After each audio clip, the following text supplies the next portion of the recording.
Thank you so much, ma'am, for giving me this opportunity.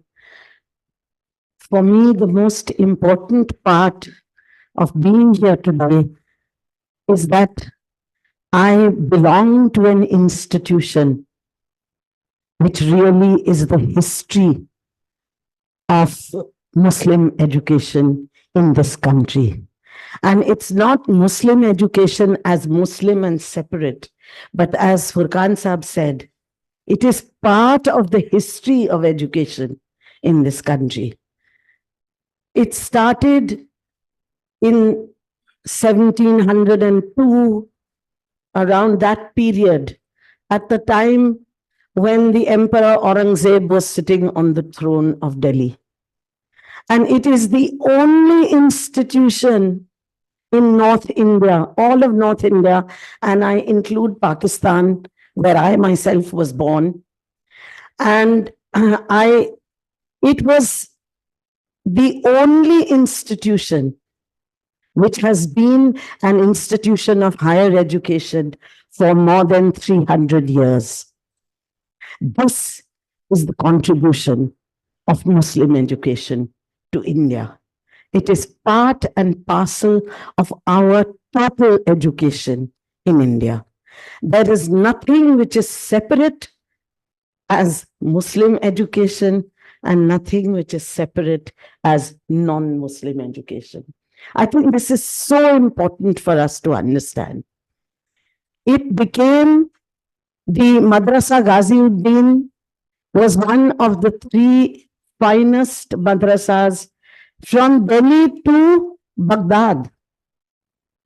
It was very well known because of its of the training that was given to the students there, and because of the way in which this education worked.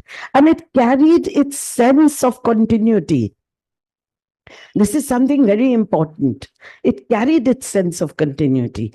Even today, our students' unions trace their history back to the Madrasa Ghaziuddin. Not because they think that they are Muslims, because we have never had more Muslims than non-Muslims in Madrasa Ghaziuddin to start with, and then in Delhi College when the British took it over, and then in the when it became Zakir Hussain College, and now we have once again called it Zakir Hussain Delhi College, because we are very proud of our history, and that history is part of the history of Muslim contribution to education in India. And as I think one of my previous speakers said, it's not only education. In everything that we have in this country, Muslims have contributed as richly as any other community, if not more than other communities.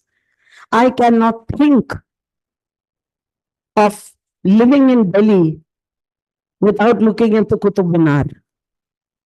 I cannot think of Independence Day without Lal Killa. I cannot think of the fact that it was not a Muslim who said Lal Kille pe Lal Nishan. It was Subhash Bose who said it.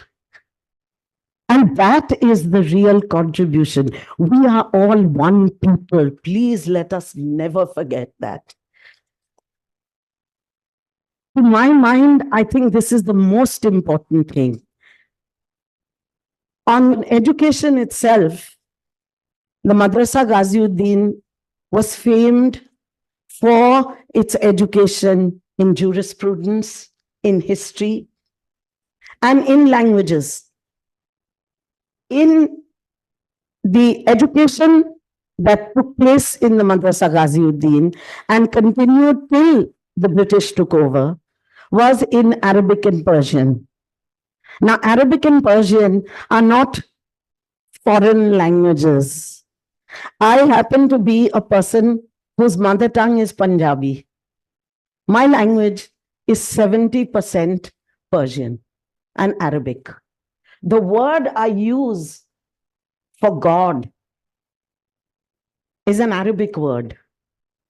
In Punjab, we say Rab. Rab is an Arabic word. This is our history. This is our continuity. Now, I think that having made that point, I don't want to stress too much on it. There are a few other issues that I want to raise. When the British took over the Madrasa Ghaziuddin and it became Government College Delhi, which then became Delhi College. The reason why the British took it over was because they were very nervous of the intellectual stature of the Mughal court. It was one thing for them to establish places in Calcutta and in Madras and in Bombay. It was another thing for them to be able to stand up to the kind of intellectual life and activity which they found in Delhi.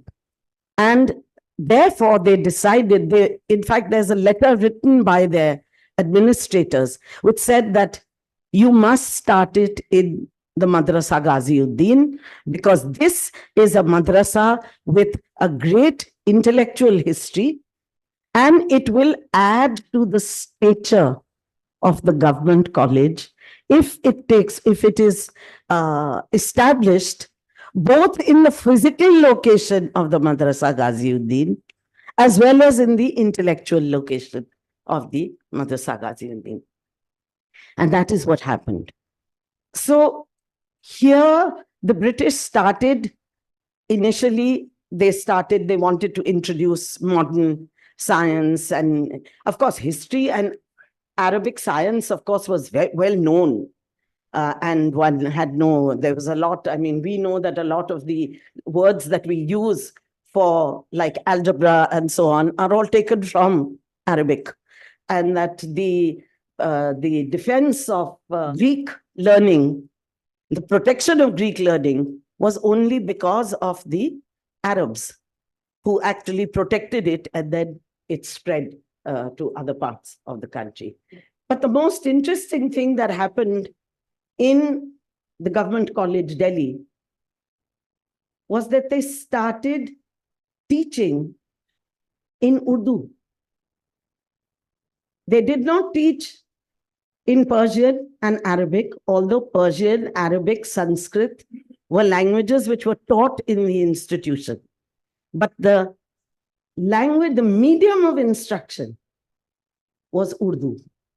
And this immediately opened up education for the average student of this region, because Urdu was actually Urdu or Hindustani or Hindavi as we call it, was actually the language of this part of the country. And the reason why today I find that people are trying to fall over backwards learning poor English is because we have tried to replace Urdu and Hindustani with Hindi, which was never the vernacular of this region. The vernacular of this region was Urdu, was Hindustani. So there were the result is the education went to the homes of the students through the language in which they were taught. And this is one of the most important aspects of education, that if a student is taught in the mother tongue or in the vernacular, that makes such a difference to the student. Otherwise, a student walks into a classroom, hears a strange language, and believes that he or she knows nothing. Only what is taught to them in class is education. And what they learn, what they know, is not regarded as part of education. So I think it's on these things, besides, of course, modern sciences and mathematics, for which the college was very famous, and modern science and mathematics were also taught in Urdu in college. They were not taught in English. And that is why even the British had to admit that the most advanced command over mathematics and science in India was in the Delhi College. For this reason itself. Now, I know I love my college and I'm very proud of it. And I'm very proud of the fact that I spent 40 years teaching there. But I also want to make a reference to what ma'am said about the Shah Bano case.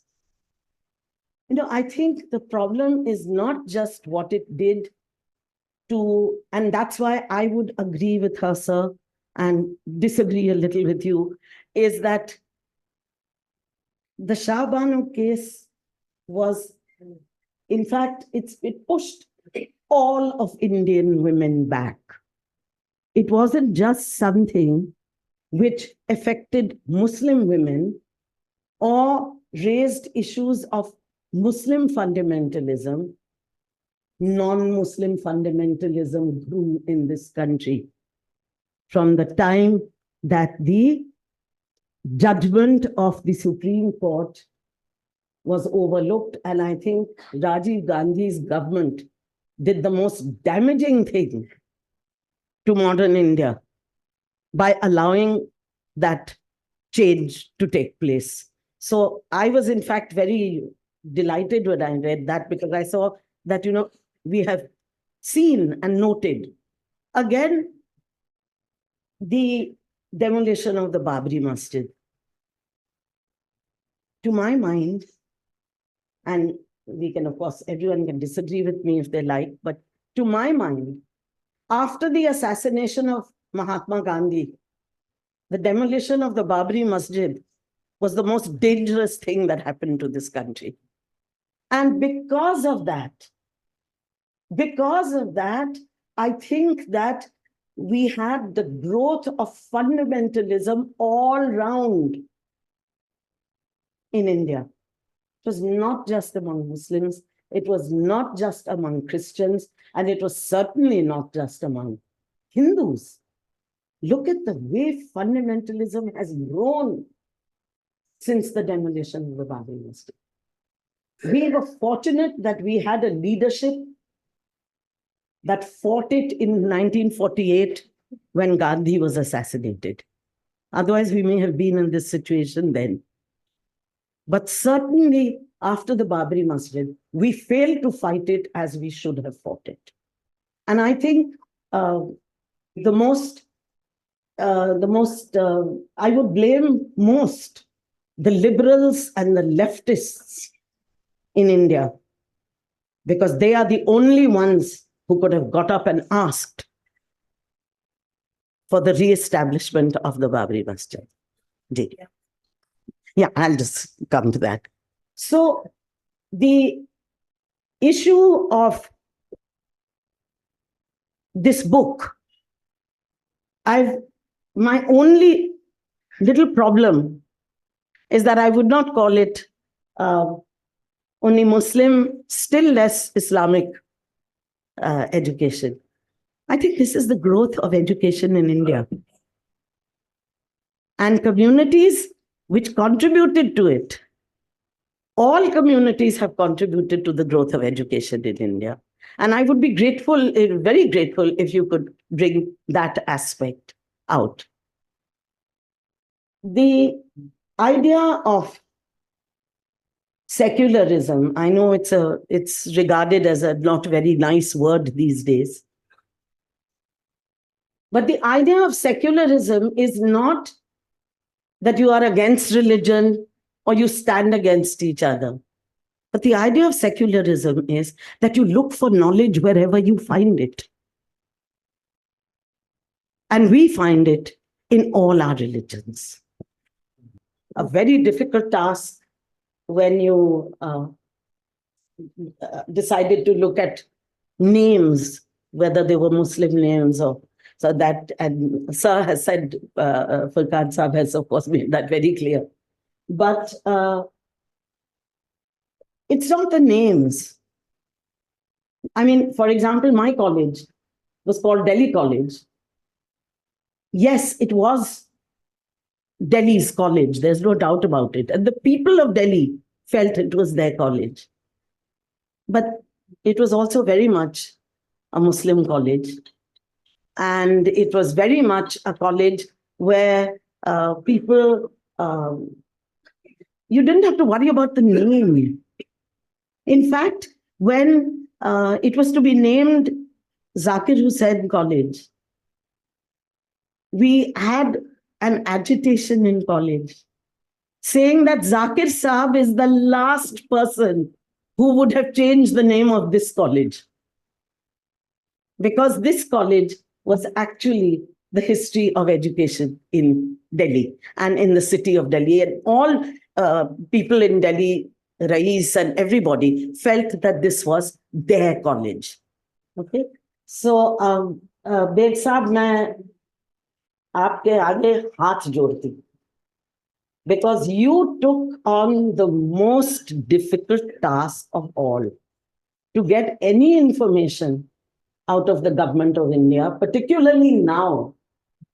There are people who are now talking of the NDA government as the no data alliance because they don't have data on anything. We no longer have a census. We no longer have information. The Right to Information Act was a very good act, but as you can see, it has been completely wiped out. But still, you managed to get a lot of things out of it. I want to, I'm really grateful for that. I think I've just read a small portion of the introduction to the book, but I really think कि आप लोगों ने कमाल का काम शुरू किया है और ये अब हमारी जिम्मेदारी है सबकी कि हम इस काम को आगे ले जाएं.